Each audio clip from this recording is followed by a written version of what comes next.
Every serious gardener eventually hits that point where compost piles just aren't enough, and you start wondering if there's a better way to feed your soil without constantly hauling and turning. That's when I stumbled upon one of the most game-changing setups I've ever built, an underground compost line running directly beneath my garden beds. I didn't plan on it being revolutionary, but what happened over the following seasons changed everything. The beds kept growing, stronger, faster and more self-sustaining than ever before. Let's break down why this works, how you can do it, and how it quietly transforms your soil into a living engine. Traditional composting has one big flaw. It separates decomposition from the place where plants actually grow. You pile everything somewhere else, wait months, then transfer the finished compost to your beds. The problem is, by the time it gets there, much of the microbial life that made it valuable has already peaked. In contrast, an underground compost line keeps the entire process active and in direct contact with your root zone. That means, as materials break down, microbes, nutrients, and beneficial fungi travel straight into your soil, feeding plants continuously rather than seasonally. It works on a simple principle. Organic matter decomposes most efficiently in moist, aerated conditions where microorganisms can thrive. When buried at root depth, about 6 to 10 inches, the compost line creates a microclimate that stays damp, warm, and rich in oxygen from surrounding root activity. The worms, bacteria, and fungi that move in create an underground compost factory. They eat, excrete, and aerate in a perfect cycle that stabilizes soil pH, increases fertility, and improves texture over time.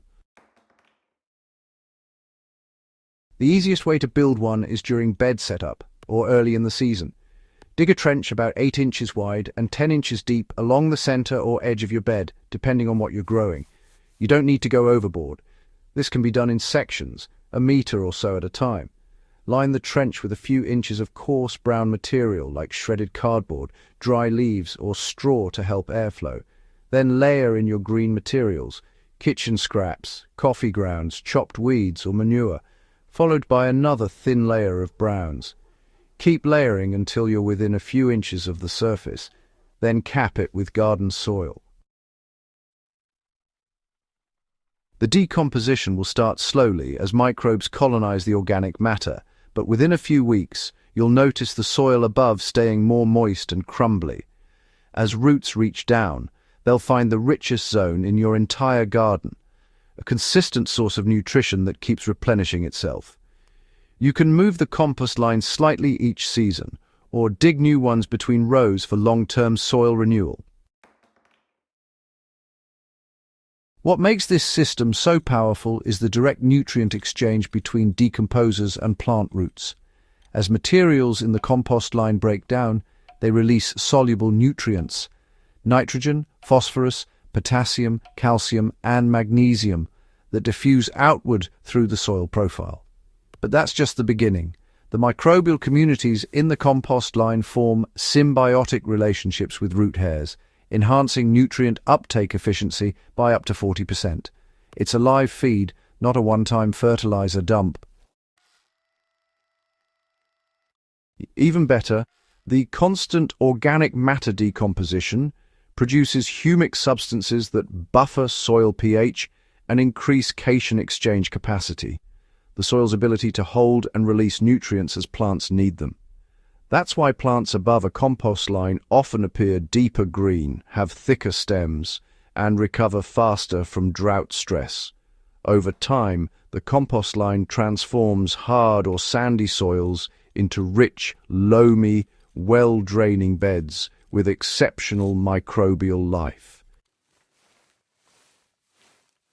If you really want to take this to the next level, introduce red wigglers into your compost trench once it's established. They'll accelerate the breakdown process, producing worm castings right where your roots can use them. These castings naturally balance soil pH and boost nutrient bioavailability. You'll often find that even stubborn crops like tomatoes, peppers, or carrots show improved vigor because they're feeding on a continuous supply of microbially active material rather than static compost. If your compost line dries out in those hot months, just water it deeply once or twice a week. Moisture is really key here. It keeps decomposition steady and actually prevents those microbes from going dormant. You can also, add a handful of castings or finished compost every few weeks, just to refresh the microbial populations a bit. The beauty of this system is that once it's established, it more or less maintains itself. As the organic matter breaks down and sort of collapses, all you need to do is top up the trench each season with fresh layers of brown and green material. Just remember to avoid dumping large chunks of meat, oils, or dense matter like whole citrus. Those decompose far too slowly and might attract pests. The real goal is a steady trickle of biodegradable waste, not, a dump site. If you're running this beneath perennials, there's no need to dig it up at all. Just refresh the surface layers now and then and let the worms and microbes get on with it. In raised beds, you can even design permanent feeding tunnels using PVC pipes with holes drilled along their length. Fill them with scraps, cap the ends, and let the soil ecosystem do the rest.